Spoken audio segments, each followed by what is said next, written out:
उधर पश्चिम बंगाल में राहुल गांधी के साथ खेला हो गया। दरअसल टीएमसी ने बंगाल की सभी 42 सीटों पर प्रत्याशियों के नामों का ऐलान यहां पर कर दिया है। दरअसल ममता बनर्जी के इस फैसले में कांग्रेस परेशान है, जिसकी वजह से बयान भी एक के बाद एक सामने आ रहा है। रिपोर्ट आपको दिखाते हैं।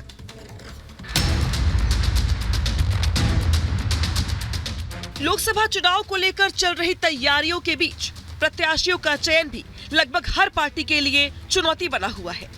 टिकाऊ और जिताऊ प्रत्याशियों को लेकर चल रही माथापच्ची के बीच टीएमसी ने आज 42 प्रत्याशियों के नाम का ऐलान किया है। संदेश खाली को लेकर चल रहे सियासी संग्राम के बीच उम्मीदवारों के नामों की घोषणा ने एक बार फिर बंगाल का सियासी पारा चढ़ा दिया। साथ ही लगे हाथ बंगाली बनाम बाहरी की सियासत भी शुरू हो गई। आपको बता दें, टीएमसी की तरफ से जारी किए गए प्रत्याशियों में कई ऐसे चेहरे शामिल हैं जो मूल रूप से बंगाली नहीं हैं। ऐसे में बाहरियों को टिकट दिए जाने को लेकर बीजेपी ने बड़ा मुद्दा बनाया। बंगाल बीजेपी अध्यक्ष सुकांता मजुमदार ने कहा है कि टीएमसी को बंगाल में बंगाली नहीं बल्कि बिहारी मिले। साथ ही यहाँ तक कह दिया कि टीएमसी एंटी बंगाली पार्टी है। अब जब कैंडिडेट निकला देखा गया कि बाहर से लोगों को ला रहे हैं।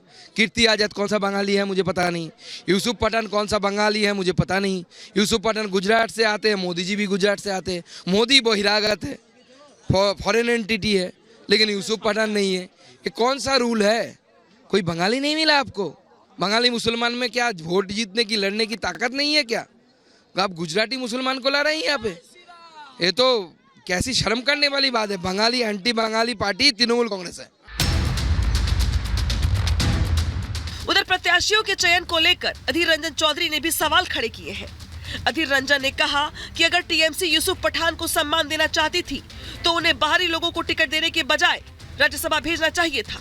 यहाँ तक कि अधीर रंजन चौधरी ने ये तक कह दिया कि भारत के किसी भी राजनीतिक दल को ममता बनर्जी पर भरोसा नहीं करना चाहिए। ममता बनर्जी की अगर कोई अच्छा सोच होती तो कम से कम गुजरात में गठबंधन से एक सीट की मांग कर लेती। हिंदुस्तान की कोई राजनीतिक व्यक्ति, कोई राजनीतिक पार्टी कम से कम ममता बनर्जी जैसे नेत्री पे भरोसा ना करे तो बेहतर होगी। यानी चुनाव से पहले बंगाली बनाम बाहरी की सियासत ने बंगाल में चुनावी लड़ाई को और दिलचस्प बना दिया है। प्रत्याशियों पर भले ही सवाल खड़े हो रहे हों, लेकिन इन आरोपों से इतर ममता बनर्जी ने अपना मशहूर खेला होबे का नारा देकर चुनावी लड़ाई को 2 कदम आगे बढ़ा दिया है। खेला होबे जीतते होबे, खेला होबे जीतते होबे, खेला होबे जीतते होबे, खेला होबे जीतते होबे। आइए अब आपको टीएमसी की तरफ से घोषित उम्मीदवारों की सूची में से उन चेहरों के बारे में बताते हैं जिन पर सियासत गर्म है। लोकसभा चुनाव को लेकर टीएमसी ने किया 42 उम्मीदवारों का ऐलान। बहरामपुर से पूर्व क्रिकेटर यूसुफ पठान उम्मीदवार। अधीर रंजन चौधरी के खिलाफ यूसुफ पठान को उम्मीदवार बनाया गया। बशीरहाट से नुसरत जहां का टिकट काट दिया गया। कृष्णानगर से महुआ मोत्रा को फिर से टिकट दिया गया।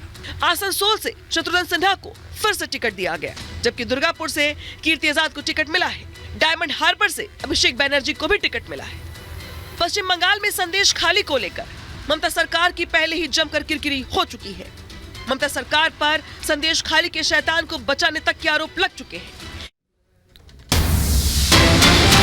इस बीच बड़ी खबर मिल रही, जहां आपको बताएं गठबंधन पर चिराग पासवान ने बड़ी बात कह दी है। बयान उनकी तरफ से आया है कि जल्द सीट बंटवारे की घोषणा होगी और बातचीत अंतिम दौर में चल रही है। बड़ी बात कही गई है जब इस तरह की खबर आ रही थी कि बिहार में कहीं सीट शेयरिंग को लेकर बातचीत नहीं बनती दिखाई दे रही है। ऐसे मौके पर गठबंधन पर चिराग पासवान का यह बड़ा बयान सामने आया। प्रकाश जी हमारे विवश सहयोगी इस खबर पर ज्यादा जानकारी के साथ सीधा हमारे साथ जुड़ रहे। प्रकाश जी, क्या लग रहा है इस बयान के बाद इसके मायने क्या समझे जाएं कि जो लगातार कोशिशें हो रही थी क्या वो परवान चढ़ती हुई नजर आ रही है?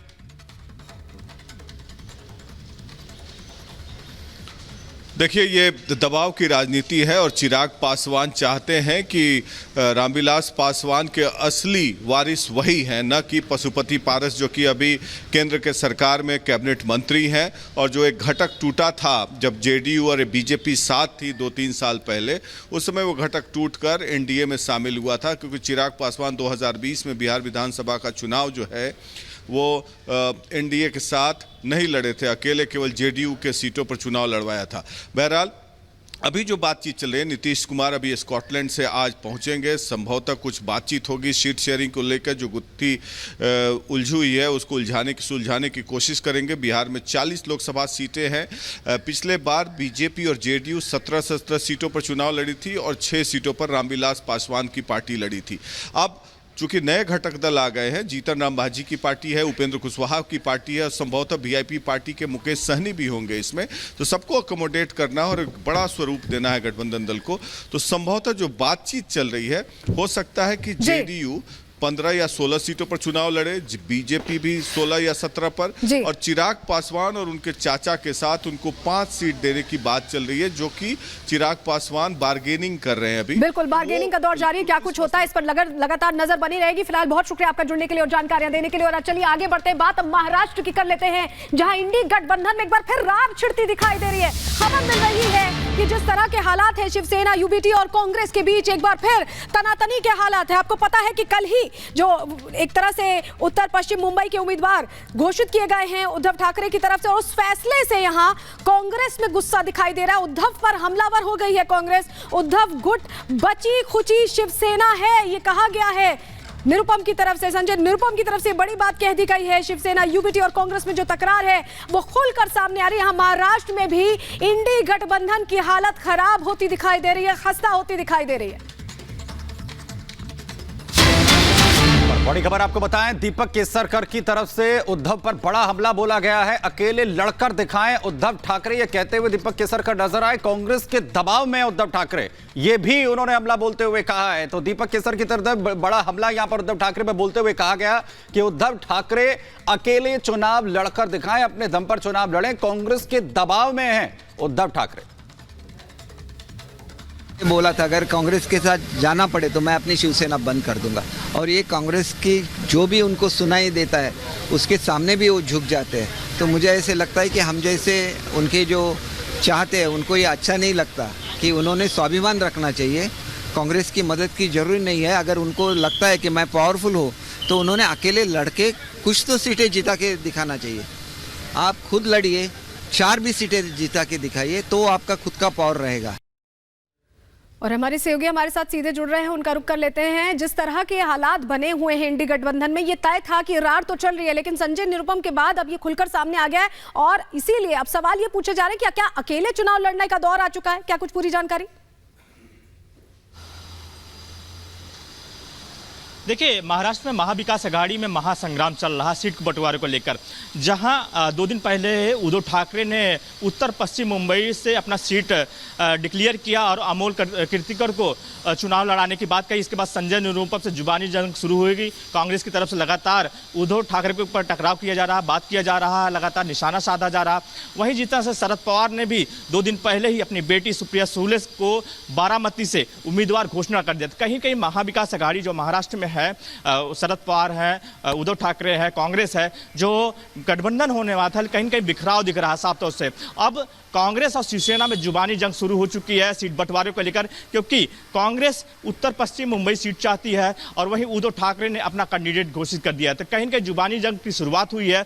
आने वाले दिनों में और टकराव देखने वाले, बिल्कुल, और टकराव जो है वो आने वाले दिनों में देखने को मिल सकता है।